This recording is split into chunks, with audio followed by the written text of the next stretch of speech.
ابھی حال ہی میں عالمی بینک کے ایک افسر مارٹن رائزر جو regional vice president for south Asia, انہوں نے ایک بیان دیا پاکستان کی معیشت کے بارے میں، اور انہوں نے کیا کہا؟ انہوں نے یہ کہا کہ ترقی کی شرح جو پاکستان میں رہی ہے وہ کئی دہائیوں سے اتنی کم رہی ہے.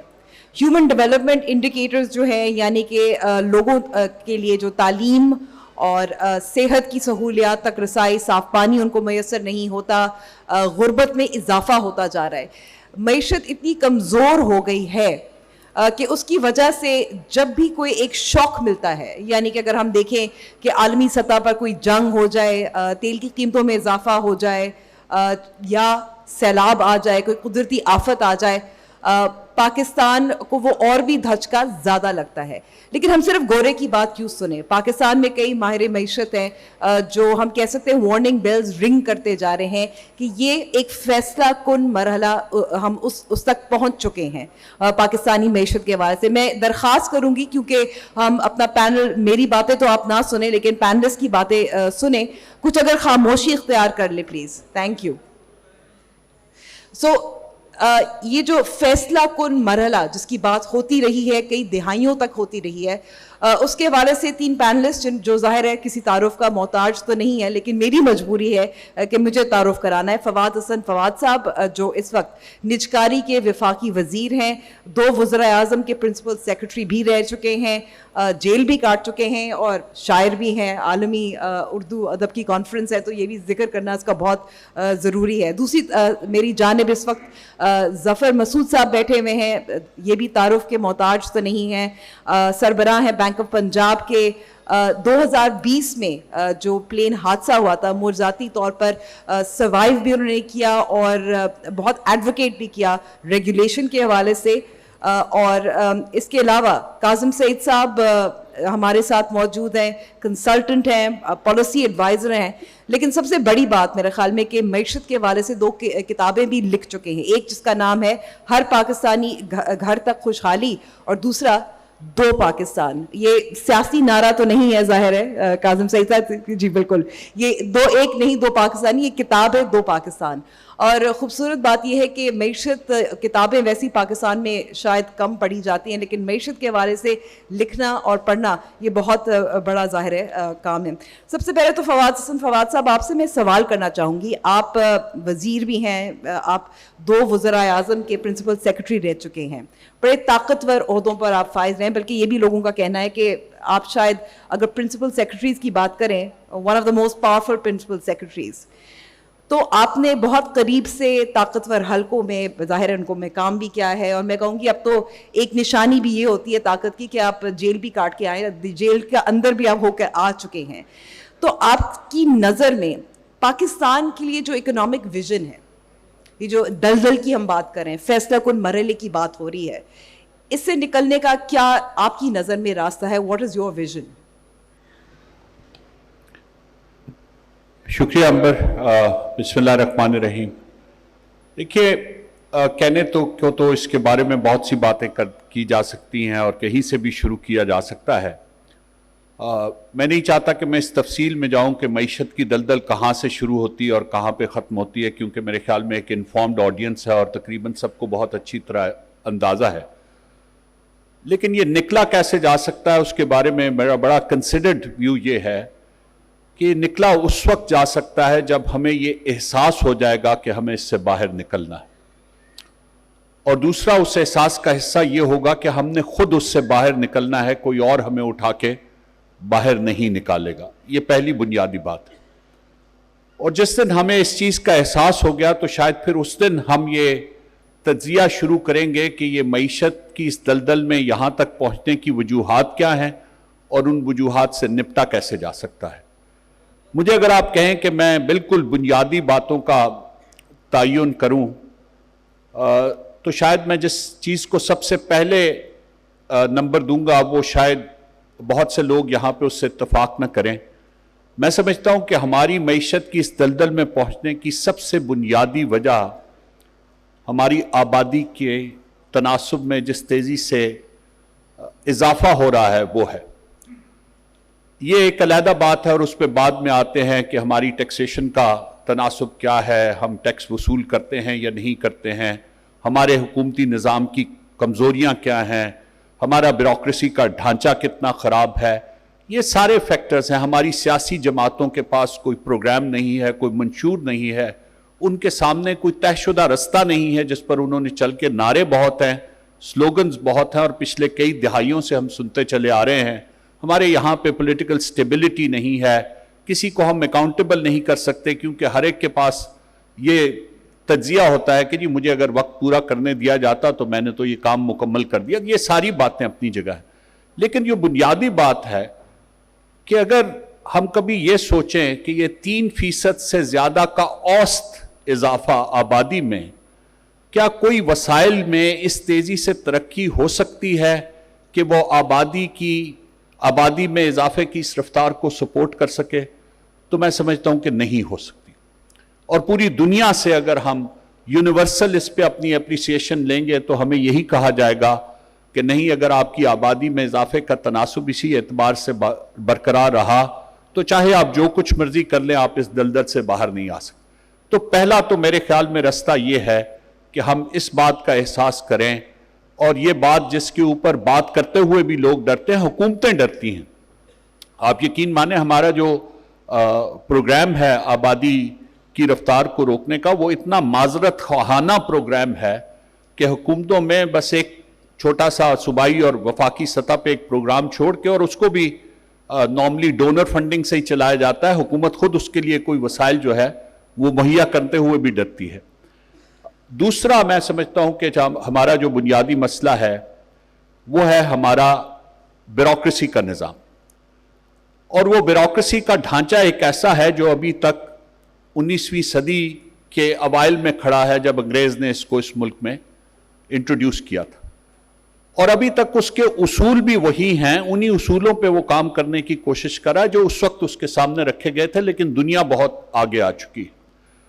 اب اس پہ اگر آگے چل کے ہم بات کریں گے تو میں زیادہ تفصیل سے بات کر لوں گا. تیسری چیز میں سمجھتا ہوں کہ ہمارا ٹیکسیشن کا نظام ہے.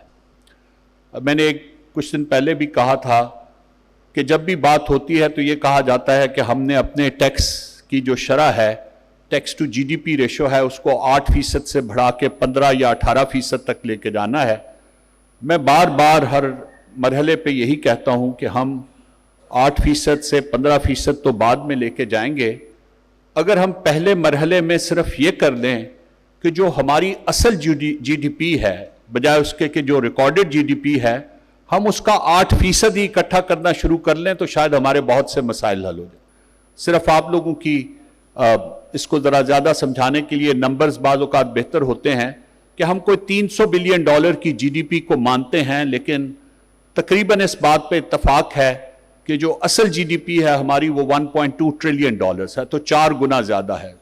تو اگر صرف 8% ہی ٹیکسز پہلے وقت میں اکٹھے کر لیے جائیں وہاں تک لے جانے کے, تو تب. اور آخری بات میں اس اپنی پہلے مرحلے میں گفتگو کی یہ کہوں گا انبر, کہ دیکھیے آخر اس ملک میں اگر سارا وقت نہیں تو آدھے سے زیادہ وقت بہرحال سیاسی جماعتوں نے حکومت کی ہے.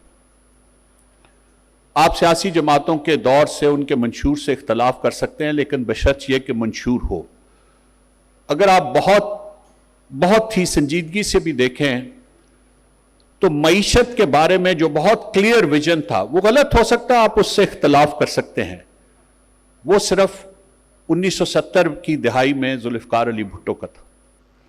آج 50 برس بعد ہم بالکل یہ کہہ سکتے ہیں کہ وہ غلط فیصلے تھے جو انہوں نے کیے, لیکن وہ بہرحال لوگوں سے وہ اسی بنیاد پر, اسی منشور کی بنیاد پر ووٹ لے کے آئے تھے. اگر لوگوں نے ان کے منشور کو غلط سمجھا یا غلط طریقے سے ان کو ووٹ دے دیا, ابھی بھی آج ہم 8 ہفتے یا 9 ہفتے دور رہ گئے ہیں الیکشن سے, اور ہماری تینوں بڑی سیاسی جماعتیں جن میں سے کسی ایک کو اکثریت یا کسی دو کو مل کے اکثریت حاصل ہونی ہے, آپ یہ بتائیے کسی سے آپ کسی معاشی منشور کے سامنے کسی کی طرف سے کوئی رستہ دکھائی دے رہا ہے؟ کسی نے اس کی بات بھی کی ہے؟ سو اگر بات ہی نہیں ہو رہی تو وہ اگر حکومت میں آ جائیں گے تو کریں گے کیا؟ اور دوسری بات یہ ہے کہ اگر وہ بات کیے بغیر حکومت میں آ جائیں گے اور لوگ انہیں ووٹ دے دیں گے تو پھر شاید لوگوں کا یہ حق بھی نہیں ہوگا کہ ان سے یہ پوچھیں کہ جی آپ نے یہ کیا کیا ہے. تو پہلی ذمہ داری اس موقع پہ میں سمجھتا ہوں کہ لوگوں کی ہے کہ وہ سیاسی جماعتوں کو کہیں کہ ہم اس وقت آپ کو ووٹ دیں گے جب آپ ہمارے سامنے یہ بتائیں گے کہ ہماری معاشی مجبوریوں کو آپ حل کیسے کریں. تو یہ بنیادی کچھ چیزیں ہیں جس کو میں سمجھتا ہوں کہ ہمیں آگے لے کے چلنا ہوگا. اگر اجازت ہو میں ایک فالو اپ کویسچن ایک تھوڑا سا شرارت میں پوچھوں گی اور دوسرا اتنی شرارت نہیں ہوگی. کیا الیکشنز ہو رہے ہیں؟ دیکھیے سے ہوں جو یہ سمجھتا ہے کہ یہ بات اس کو شروع کرنا بھی کہ الیکشن ہو رہے ہیں یا نہیں ہو رہے ہیں شاید درست بات نہیں ہے. الیکشن اس لیے ہونے چاہیے کیونکہ ہمارے ملک کا آئین یہ کہتا ہے, وہی گورننگ ڈاکیومنٹ ہے اور اسی کی بنیاد پہ ہم سب لوگ آج یہاں پہ بیٹھے ہوئے یہ بات کریں. سو الیکشن بالکل ہو رہے ہیں. ٹھیک ہے, یعنی کہ آپ 2 ماہ کے لیے اور وزیر ہیں, 9 ہفتے کے لیے. ٹھیک ہے, یہ پکا ہو گیا, خبر دے دی ہم نے. اچھا, جو ایک سنجیدہ سوال ہے کہ کیونکہ آپ 2 وزیر اعظم کے ساتھ کام کر چکے ہیں اور کئی سال کام کیا ہے, آپ نے جو سیاسی جماعتوں پر تنقید کی ہے, براہ راست آپ نے کبھی نہ میاں نواز شریف کے خلاف نہ شاہد خاقان عباسی صاحب کے خلاف کوئی بیان تو دیا ہے, لیکن یہ جو ہم دلدل کی بات کر رہے ہیں, جو آپ نے جن مسائل کی نشاندہی کی ہے, یعنی کہ بیوروکریسی کے ریفارمز ہو گئے, tax to G D P ratio کی بات آپ نے کی, اور سب سے اہم بات جو آبادی کا تناسب ہے یا آبادی کو کنٹرول کرنے کی بات کی, یہ تب کیوں نہیں کر پائے؟ جی میں اسی لیے کہہ رہا ہوں کہ جب تک آپ اقتدار میں آنے کے بعد تو شاید اتنا وقت ہی نہیں ملتا کہ آپ یہ سوچ سکیں کہ آپ نے کیا کرنا ہے. اور پوری دنیا میں جو کامیاب طریقہ ہے سیاسی جماعتوں کا ڈیلیور کرنے کا وہ یہی ہے کہ ان کے آنے سے پہلے ان کا منشور بھی تیار ہوتا ہے اور جس ٹیم نے اس کے لیے ڈیلیور کرنا ہوتا ہے وہ بھی تیار ہوتا ہے. اگر یہ دونوں چیزیں نہیں ہیں تو پھر کیسے آگے جایا جا سکتا ہے؟ جو دونوں وزیر اعظموں کی آپ نے بات کی, میں یہ سمجھتا ہوں کہ احساس ہونا ایک اور چیز ہے اور اس کے لیے ایک باقاعدہ لائحہ عمل اور پروگرام کے ساتھ ایک ایسی ٹیم کے ساتھ اس کو ڈیلیور کرنا یہ ایک بالکل دوسری چیز ہے. میں نہیں سمجھتا پاکستان کا کوئی بھی سیاسی لیڈر ایسا آیا ہے جو پاکستان کو اس دلدل میں دھکیلنا چاہتا تھا. میری اسے خوش گمانی کہہ لیجئے. بہرحال میں یہ سمجھتا ہوں کہ پاکستان میں جتنے بھی سیاسی لیڈر آئے ہیں وہ پاکستان کی بہتری کے لیے کام کرنا چاہتے تھے, لیکن خوش گمانی رکھنا ایک اور چیز ہے اور اس کو عمل درآمد کی سطح تک لے کے جانا ایک اور چیز ہے. اس کے لیے اس سے بہت زیادہ جس کو کہتے ہیں گرل کی ضرورت ہوتی ہے اور بہت زیادہ محنت کی ضرورت ہوتی ہے. شکریہ. جی ظفر صاحب, اس وقت جو نگراں حکومت ہے اس کے اس دوران ہم نے دیکھا ہے کہ اس کو ڈنڈا سرکار بھی کہا جا رہا ہے, یعنی کہ اسمگلنگ کی روک تھام کے لیے بہت کام ہوا, لا اینڈ آرڈر اس کو کنٹرول کرنے کی کوشش کی, جو ہورڈنگ ہوتی ہے اس کو کنٹرول کرنے کی کوشش کی. ساتھ ساتھ ہم نے ایک اور بڑا ایک ہم کہیں گے کامیابی بھی دیکھی کہ اسٹاک ایکسچینج میں جو ہے تیزی آئی. آپ کو لگتا ہے کہ یہ اشارہ ہے کہ حالات بہتر ہو رہے ہیں یا یہ قبل از وقت ہم خوشی منا رہے ہیں؟ جی بہت شکریہ امبر. نہیں, بہت قبل از وقت ہے to declare a victory. I think there is a long way to cover. یہ just the starting point. The good news is کہ کم از کم ایک sentiment positive ہوا ہے, ایک tide turn ہوئی ہے towards a positive sentiment. اور اس کے جو reasons آپ نے جن کا احاطہ کیا امبر وہ بالکل ٹھیک ہیں, وہ administrative reasons ہی ہمیں نظر آتے ہیں. اس میں بائی دا وے بہت بڑا جو رول ہے وہ فواد صاحب کی منسٹری کا بھی ہے کہ جس طرح بہت عرصے سے پرائیویٹائزیشن کا پروسیس رکا ہوا تھا, اب ہمیں نظر آ رہا ہے کہ وہاں پر کچھ ڈیولپمنٹ ہونی شروع ہوئی ہے. جو آپ نے ارلیئر سوال فواد صاحب سے پوچھا تھا, میں فواد صاحب نے جو فرمائی چیزیں میں ان سے اگری کرتا ہوں. میں 1-2 چیزیں صرف ہائی لائٹ کرنا چاہ رہا ہوں سامعین کے لیے یہاں پر, اپنے آڈینس, آپ کے آڈینس کے لیے. ایک تو یہ کہ وہ there is a mindset change which is necessary in the society in order as a starting point. جو ہم دلدل میں آج پھنسے ہوئے ہیں اس کا جو سٹارٹنگ پوائنٹ یہ ہے کہ ہم لوگ جو ہیں وہ کمپلیسنٹ ہو گئے ہیں اور ہم ہم اس بات کو ایکسیپٹ کرنے کے لیے تیار ہو گئے ہیں کہ چیزیں یوں ہی ہیں اور ہمیں یوں ہی لے کے چلنی ہے. وہ مائنڈ سیٹ چینج کرنے کی ضرورت ہے ہمیں. دوسری جو امپورٹنٹ بات ہے وہ یہ ہے کہ میں نے اس کے اوپر لکھا بھی ہے, and I think there is some kind of charter of society which is necessary. ہم چارٹر آف ڈیموکریسی کی بات کرتے ہیں, ہم چارٹر آف اکانومی کی بات کرتے ہیں, ہم چارٹر آف بزنس کی بات کرتے ہیں. کچھ بھی نہیں چل سکتا جب تک کہ چارٹر آف سوسائٹی نہیں ہوگی. اور چارٹر آف سوسائٹی وہی ہے جو میں پہلے آپ سے کہہ رہا تھا کہ مائنڈ سیٹ چینج کی ضرورت ہے.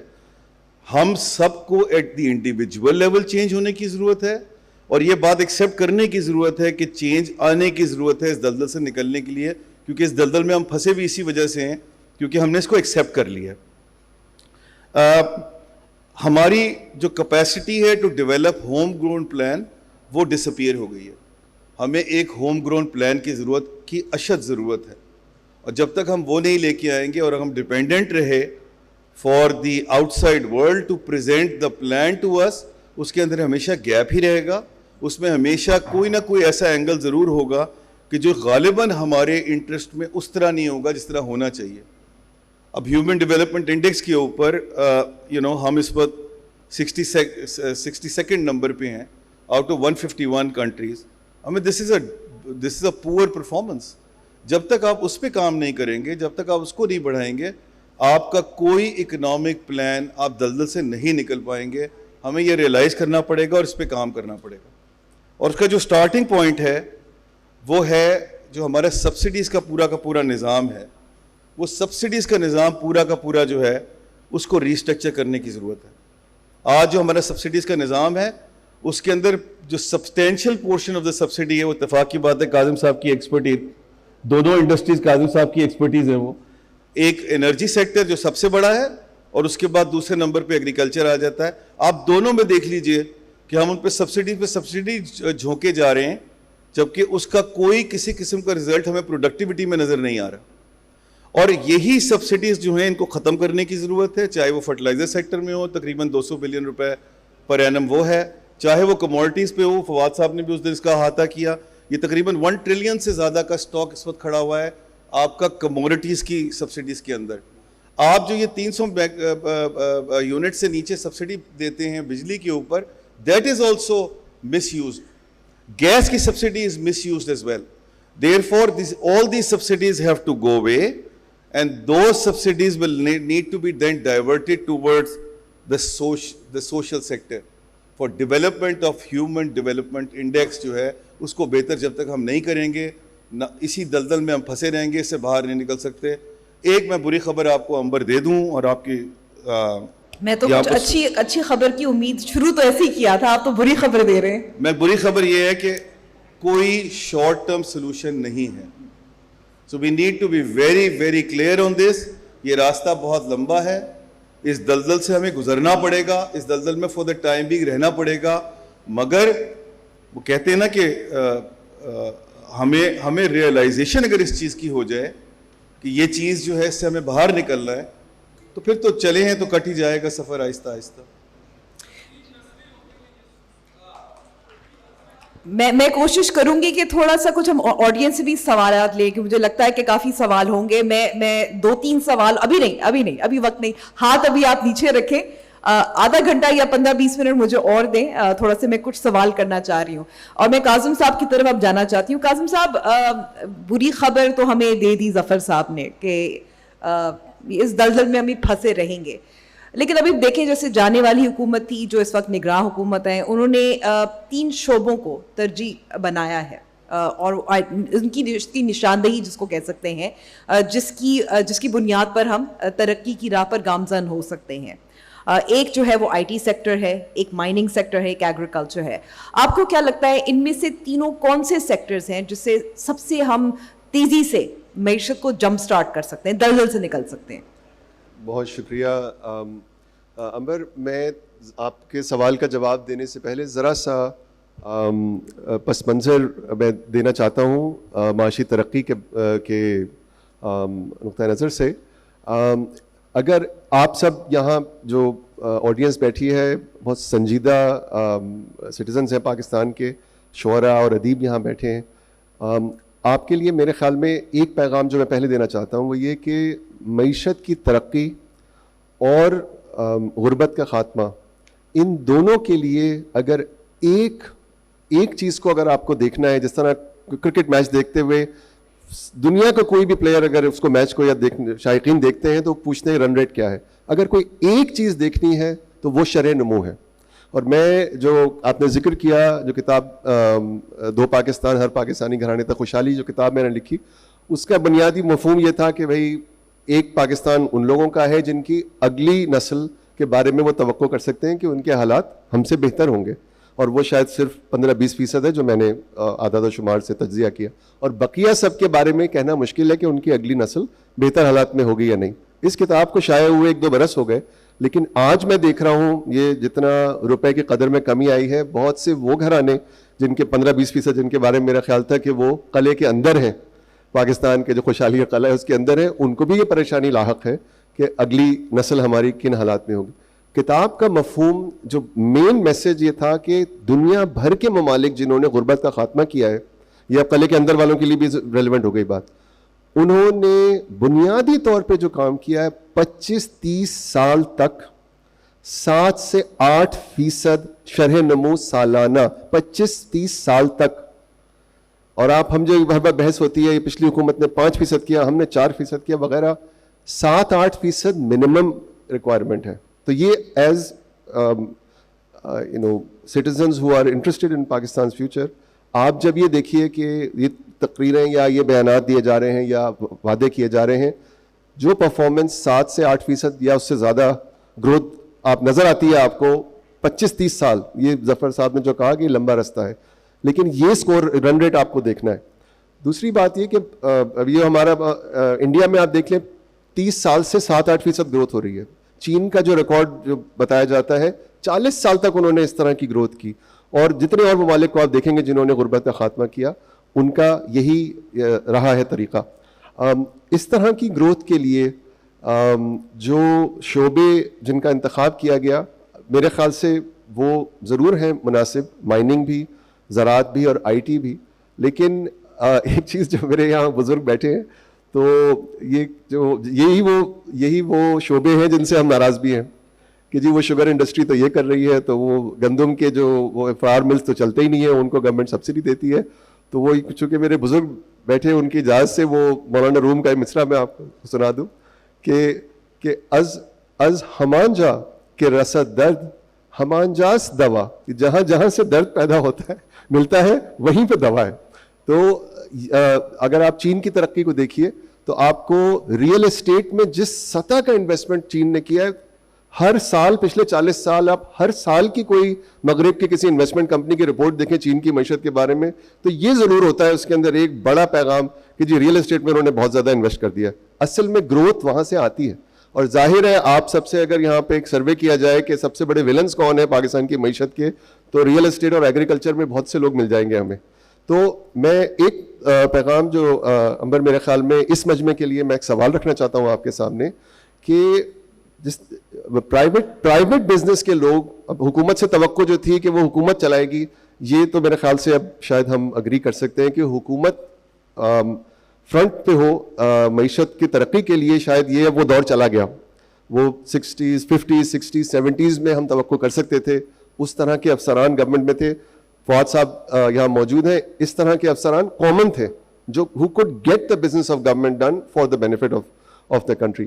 لیکن آج جو صورتحال ہے اس میں صاف نظر آتا ہے کہ پرائیویٹ اداروں کو وہ ترقی ہمیں دینی ہے. اور آپ چین کے, ساؤتھ کوریا کے جو افسران اس وقت حکومت میں تھے ان سے اگر پوچھیے, آپ, مجھے موقع ملا ان سے ملاقاتوں کا اپنے کام میں, اور وہ یہ کہتے ہیں کہ ایک پرائیورٹی تھی گروتھ, ایک پرائیورٹی جو ہمیں ہوتا تھا signal, growth in your sector, اور اسی سے وہ مواقع جابس کے بھی پیدا ہوتے ہیں. ہم کہتے ہیں جی ہم بے نظیر انکم سپورٹ پروگرام کے تھرو ہم دے دیں گے لوگوں کو 5-5 ہزار روپے 20-20 ہزار روپے, لیکن یہ تو ایک ٹیمپرری چیز ہے. ان کی اگلی جنریشن کو نوکریاں چاہیے, اس کے لیے ہمیں انڈسٹری لگانی ضروری ہے. زراعت اور آئی ٹی اور مائننگ بالکل صحیح میرے خیال سے, یہ صحیح ہے, انتخاب صحیح ہے میرے خیال سے. ریئل اسٹیٹ اور لو ٹیک انڈسٹری جس کے اندر جن لوگوں کے پاس بہت زیادہ صلاحیت نہیں ہے, کیونکہ آدھی آبادی ہماری اس کے پاس تعلیم ہی نہیں ہے, وہ لوگ جو نوکریاں کر سکیں وہ انڈسٹری بھی ضروری ہے. ان تینوں میں جو آپ نے سوال کیا, ان تینوں میں جو ایک سیکٹر میرے خیال سے بہت تیزی سے ہمیں دے سکتا ہے ترقی, اور جو پاکستان کے زیادہ تر گھرانوں کو ٹچ کرتا ہے وہ زراعت ہے. تو میں یہاں پہ اپنی گفتگو روکتا ہوں. I hope that answers your question. اگر آپ مجھے اجازت دیں میں تھینک یو. اگر میں, کیونکہ میرے پاس ٹائم کم ہے, میں ایک سوال بھی ساتھ اگر شامل کر لوں, اور اب اپنا آپ نے جو کامنٹ کرنا ہے ضرور. ایک سوال بار بار پوچھا جاتا ہے اور مجھے پتا ہے کہ ہماری میڈیا پہ معیشت کے حوالے سے کم سمجھ ہے, جتنی بات ہوتی ہے شور زیادہ ہوتا ہے, سمجھ کم ہوتی ہے. تو سوال میں یہاں آپ سے پوچھنا چاہتی ہوں کہ یہ جو آئی ایم ایف پہ تنقید تو بہت ہوتی ہے, لیکن جو ریفارمز اس پہ ہمیں کہا جاتا ہے کہ ہمیں کرنے چاہیے, وہ ان کے کہنے پہ مجبوری میں, کیونکہ ہمیں قرضہ لینا ہوتا ہے, ہمیں پیسوں کی ضرورت ہوتی ہے, ہم کر دیتے ہیں. تو لیکن آئی ایم ایف کی, تاکہ ہم انڈیپینڈنٹ ہو سکیں, ہم آئی ایم ایف کے چنگل سے کیسے نکل سکتے ہیں؟ اچھا, یہ بڑا اچھا کیا آپ نے سوال پوچھ لیا مجھ سے. یہ اتفاق سے میں اور فواد صاحب ایک ساتھ ہی ایک سیشن میں تھے, تو وہاں پر ہمارے ایک دوست ہیں جنہوں نے بڑا اچھا بات کی تھی. انہوں نے کہا تھا کہ ہمارا پرابلم یہ نہیں ہے کہ آئی ایم ایف بڑا پرسکرپٹیو ہے, ہمارا پرابلم یہ ہے کہ آئی ایم ایف اتنا کم پرسکرپٹیو کیوں ہے. So we agree with that. And دیکھیں بات یہ ہے کہ آئی ایم ایف کا جو پروگرام ہے, اور ہمیں ایک تھوڑا سا اس کو انڈرسٹینڈ کرنا پڑے گا بہتر طریقے سے. آئی ایم ایف کا پروگرام از فار اسٹیبلائزیشن. اگر ہم نے اس دلدل سے نکلنا ہے تو I M F is not the solution. We have to go a level further than what I M F is prescribing, and then only we'll be able to get out of this. لیکن کیا کوئی سیاسی حکومت afford کر سکتی ہے اس قسم کے مشکل فیصلے؟ اچھا, اب دیکھیے اسی لیے میں نے پہلے ذکر کیا تھا چارٹر آف سوسائٹی کا, جو فواد صاحب نے بھی بات کی, کہ جب تک ایٹ دی انڈیویجول لیول یہ ریئلائزیشن نہیں ہوگی کہ ہمیں اس سے نکلنا ہے, تب تک ہم اس سے نکل نہیں پائیں گے. تو چاہے وہ پولیٹیکل سچویشن ہو, پولیٹیکل گورنمنٹ ہو یا ادروائز, جب تک کہ ڈیمانڈ ہمارے پاس سے نہیں آئے گی اور ہم لوگ نہیں یہ بات کو پش کریں گے on the governments, these things will never happen. اور this has never happened. India کے اندر جو 91 93 کے اندر جو پورے ریفارمز آئے تھے, وہ آئی ایم ایف کی وجہ سے نہیں ہوئے ہیں. They have went further from IMF in opening the economy, and therefore, you can see them getting out of the shackles of IMF. Bangladesh has been out of IMF shackles for 20 years. But وہ دوبارہ ابھی گئے ہیں, that's fine. Look, the stability is necessary, but you have to do more than what IMF is asking for in order to get our house in order. Otherwise, we will never be able to come out of this. جو کاظم صاحب فرما رہے تھے growth rate والی بات, بالکل درست فرما رہے تھے. میں صرف وہاں پر ایک تصحیح کر دوں کہ وہ خالی گروتھ ریٹ نہیں ہے, وہ ریئل گروتھ ریٹ ہے, کیونکہ دوسری سائڈ جو اس کی ہے وہ پاپولیشن کی, جو فواد صاحب نے بات کی, وہ China is a classic example of this. انہوں نے دونوں طرف سے اس ایکویشن کو ہینڈل کیا, ایک طرف اکانومی کو گرو کیا اور دوسری طرف جو ہے وہ پاپولیشن کو بھی وہ کیا. دوسرا جو کاظم صاحب کہہ رہے تھے, وہ ولن اس لیے ہیں ریئل اسٹیٹ اور ایگریکلچر, بیکاز ان کی کانٹریبیوشن جو ہے, اور میں اس میں کاظم صاحب آپ کی اجازت سے میں اس میں ریٹیل بھی ڈال دیتا ہوں, وہ اس لیے ہیں کیونکہ وہ اپنا ڈیو شیئر آف ٹیکسیشن نہیں دے رہے. ان 3 سب سیکٹرز کو اگر میں پٹ ٹوگیدر کرتا ہوں تو یہ 52% ہیں of the total G D P. And their contribution in the taxation is probably zilch, zero. تو اس لیے یہ ولن ہے ہمارے, اور ہونے بھی چاہیے, کیونکہ یہ اپنا ڈیو شیئر نہیں دے رہے. آپ ضرور ان کو مراد دیں, آپ ضرور ان کو سبسڈی دیں, مگر ان سے کہیں کہ ٹیکس بھی آ کے دیں. اور میں ذرا تھوڑا سا یہاں پر امبر اپنا ایک تھوڑی سی میں ایک ذرا تھوڑا سا کنی مار دوں گا فواد صاحب آپ کی اجازت سے. بینکوں پہ تو آپ نے 50% ٹیکس لگا دیا, اس کے اوپر ہم سے ایف ایکس پہ بھی ٹیکس لگوا لیا, ٹھیک ہے فائن, بٹ خدا کے واسطے آپ باقی لوگوں سے بھی تو ٹیکس لیجئے جو کچھ دے ہی نہیں رہے. بینکس جو ہیں وہ ہائیسٹ ٹیکس بریکٹ میں for Pakistan, and the banks in Pakistan are paying the highest tax in the entire Asia, South Asia region. So please ذرا اس کو ہمیں جوڈیشلی فالو کرنا پڑے گا. They are villain, everybody is a villain who is not contributing towards our exchequer and who is getting the benefit of the subsidies also. میں ایک بات کر دوں تھی, اس لیے کیونکہ ظاہر ہے ولن بنا دیا ہے, بلا واسطہ ٹیکسیشن جو ہے وہ عوام پر ظاہر بوجھ ڈالا جاتا ہے. یہ بتایا جاتا ہے کہ ظاہر آپ نے ٹیکسز انکریز کرنے ہیں, لیکن ساتھ ساتھ جب آپ بسپ کا ڈیٹا بھی دیکھیں, جب اعداد و شمار بھی دیکھیں, تو جو سب سے زیادہ اس وقت پاکستان میں جو کوئنٹائلز آپ کو نظر آتے ہیں, 20 سے 35 ہزار ان کی تنخواہ ہوگی. تو کتنی سخت ہے کہ یہ ٹیکسیشن میں اضافہ ہو, کیا ڈنڈا سرکار ہی کر سکتی ہے, کوئی سیاسی حکومت کر سکتی ہے یہ کام یا نہیں؟ دیکھیے, پہلے ایک صرف چیز، چونکہ بہت ہی اہم بات کی طرف کاظم نے اشارہ کیا تھا، تو گروتھ تو ایک طے ہے کہ جو سرمایہ کارانہ نظام ہے اس کا جو کرٹیکل فیکٹر ہے سکسیس کا وہ گروتھ ہے، مجھے اچھا لگے یا نہ لگے یا کسی اور کو اچھا لگے یا نہ لگے. سو گروتھ تو ہے، لیکن گروتھ اچیو کرنے والی حکومت اس وقت تک کامیاب نہیں ہوتی اور معاشرے کو اور ملک کو اور سوسائٹی کو ترقی نہیں دیتی جب تک وہ اس کے ساتھ ساتھ ایکویٹیبل ڈسٹریبیوشن آف ویلتھ کا نظام نہ لائے، اور وہ فیلئر ہے جس کی طرف ظفر نے اشارہ کیا. سو یہ دو کرٹیکل فیکٹرز ہیں جن کو اکٹھا ہونا ہے.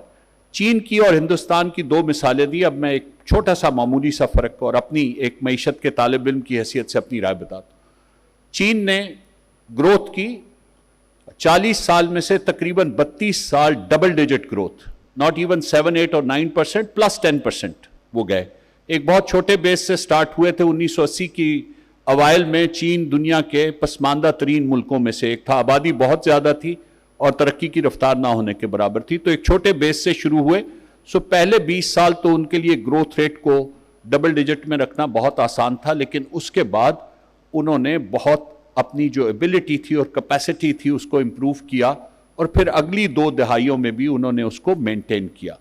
لیکن اس کے ساتھ ساتھ جو دوسرا بڑا کمال انہوں نے کیا وہ یہ کیا کہ 30 کروڑ لوگوں کو وہ غربت کے دائرے سے نکال کے باہر لے کے آئے. اور یہ وہی چین ہے جس نے 60 اور 70 کی 2 دہائیوں میں 30 کروڑ لوگ خوراک کے نہ ہونے کی وجہ سے ضائع کیے تھے. یہ اسٹیبلش فگر ہے، میں کوئی ایزمپشنز کی یا کوئی مغربی میڈیا کی بات نہیں کر رہا. وہ خود یہ مانتے ہیں کہ 60 اور 70 کی دہائیوں میں 30 کروڑ چینی صرف اس لیے مر گئے تھے کہ ان کے پاس کھانے کے لیے غذا نہیں تھی. تو دوسرا اب جو مثال انہوں نے انڈیا کی دی، میں یہ سمجھتا ہوں کہ انڈیا نے گروتھ کے لیول پہ تو بہت اچھا کام کیا ہے تقریباً چین کے مقابلے میں، لیکن جو فیلئر ہے جو آپ کو شاید اگلی 2 دہائیوں میں نظر آنا شروع ہو جائے گا وہ ہے on the front of equitable distribution of wealth. ادھر ان کی ناکامی ہے جو اب کچھ عرصے کے بعد نظر آنا، ابھی ان کی سوسائٹی میں وہ نظر آنا شروع ہوئی ہے، اتنی ان کی اچھی نہیں. ہمارا مسئلہ یہ ہے کہ ہم بالکل ٹھیک جس بھی، میں کہتا ہوں آپ انڈسٹری کا انتخاب کر لیں، آپ ریئل اسٹیٹ کا انتخاب کر لیں، آپ ایگریکلچر کا انتخاب کر لیں. ایگریکلچر کے بغیر تو کوئی بھی ملک نہیں رہ سکتا. ایگریکلچر کو تو آپ نے ڈیولپ کرنا ہی کرنا. مسئلہ یہ ہے کہ میں ایک 2016 کی ایک مثال دیتا ہوں. ہم نے ایک پرائم منسٹر کے لیے اس وقت کے لیے ایک اپنی ٹیکسیشن سسٹم کو انالیسس کیا، تو ہم نے انہیں بتایا کہ صرف 1 سال کے دوران ایگریکلچر سیکٹر کو اپنی نارمل انکم سے 2015-16 کے درمیان 650 ارب روپیہ زیادہ آمدنی ہوئی. It was a bumper year for agriculture in Pakistan. اور اس سال میں پرانی انکمز کو چھوڑ دیجئے، جو ایگریکلچر کا کنٹریبیوشن تھا ٹیکس میں وہ صرف 2 ارب روپیہ تھا.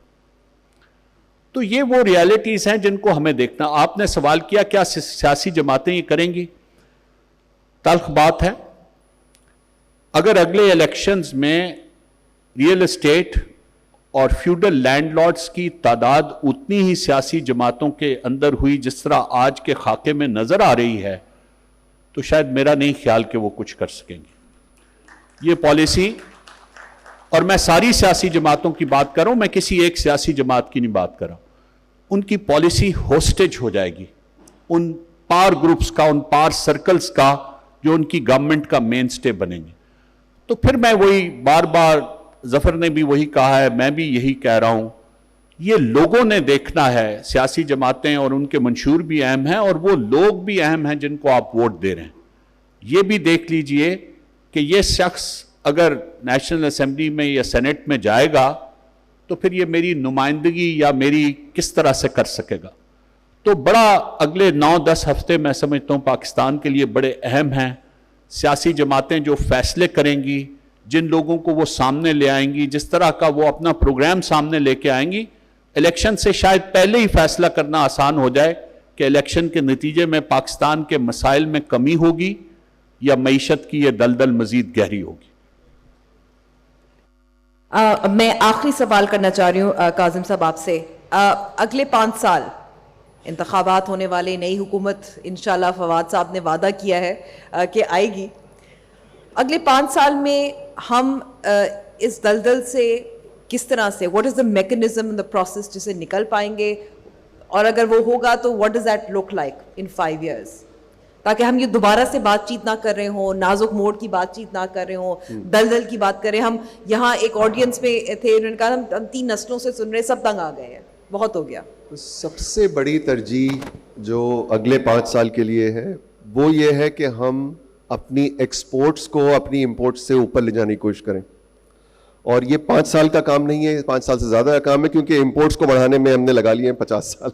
تو یہ جو اس وقت جس سطح پہ بے یقینی کی صورتحال ہے, اور ہم یہ IMF کے ساتھ جو پروگرامز ہیں, یہ ICU ہے.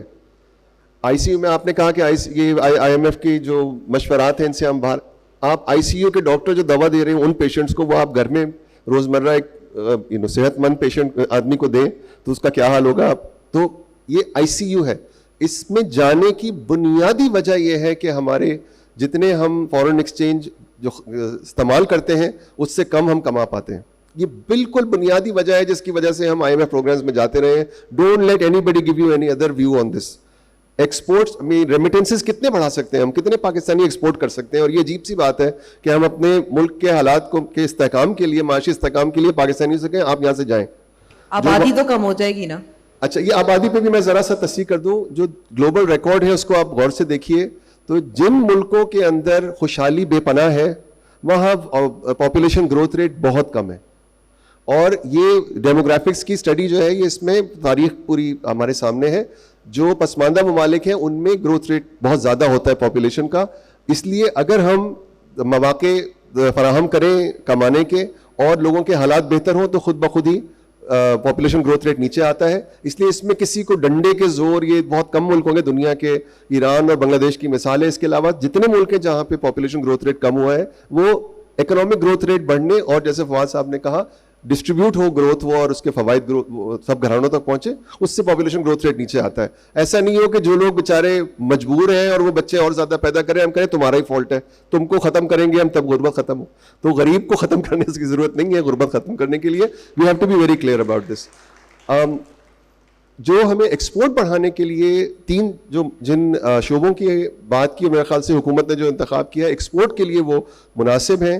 اس میں مائننگ ایک ایسا شعبہ ہے جس میں ایک پروجیکٹ ریکارڈ 7 ارب ڈالر انویسٹ ہو رہے ہیں اس میں, اور انشاءاللہ تمام ہو جائیں گے. وہ کام بہت آگے چلا گیا ہے اور ابھی 5 برس اور ہیں اس سے پہلے کہ $1 بھی ہم کمائیں. تو یہ بہت لانگ ٹرم پروجیکٹس ہیں, لیکن یہ پاکستان کی معاشی بقا کے لیے بہت ہی ضروری ہے اور ایسے اور پروجیکٹس ہونے ہیں وہاں. لیکن یہ اگلے 5 سال میں شاید ہم اس سے بہت زیادہ توقع نہ رکھ سکیں کہ ڈالرز اس سے ہم کما لیں گے.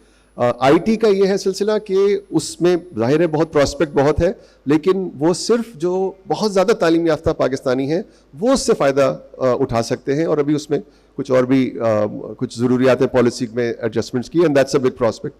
میری نظر میں ان 3 شعبوں میں زراعت وہ شعبہ ہے جو بہت تیزی سے ہمیں ایکسپورٹ کی ارننگز دے سکتا ہے. بلکہ اگر ہم اپنے زراعت کو بہتر کریں تو اس کی بنیاد پہ جو پروڈکٹس ہم پروڈیوس کرتے ہیں ان کی بھی ایکسپورٹ سے ہم بہت زیادہ کما سکتے ہیں. کوئی 75% ہماری جو ایکسپورٹ ہے وہ زراعت کی پروڈکٹ سے ہے, چاہے وہ کپاس سے ہو, ٹیکسٹائل انڈسٹری, چاہے وہ فروٹس اینڈ ویجیٹیبلز ہو وغیرہ وغیرہ.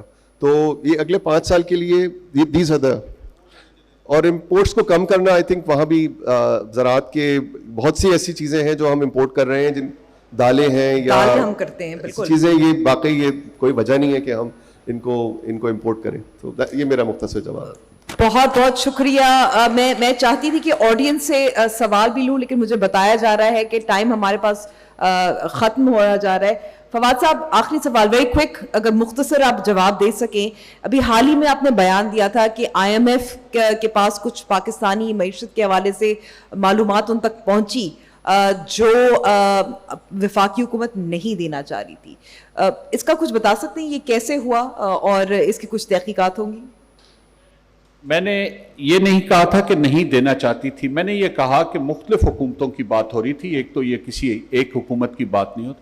ہماری ہمیشہ یہ کوشش ہوتی تھی کہ ہم کچھ نہ کچھ اعداد و شمار ایسے رکھیں جن کو تک ہم ان کی ایکسس نہ ہو. ہمارے جو ایکچوئل خسارہ ہوتا تھا, ہماری جو ٹوٹل پرنٹنگ آف کرنسی ہوتی تھی, یہ بہت سی چیزیں ایسے, اور یہ مستقل جگلری آف نمبرز جو ہے یہ ہماری معیشت کی مینجمنٹ کا ایک ٹول رہا ہے. تو اکاؤنٹنٹ کی ضرورت ہے, فائنانس منسٹر کی نہیں.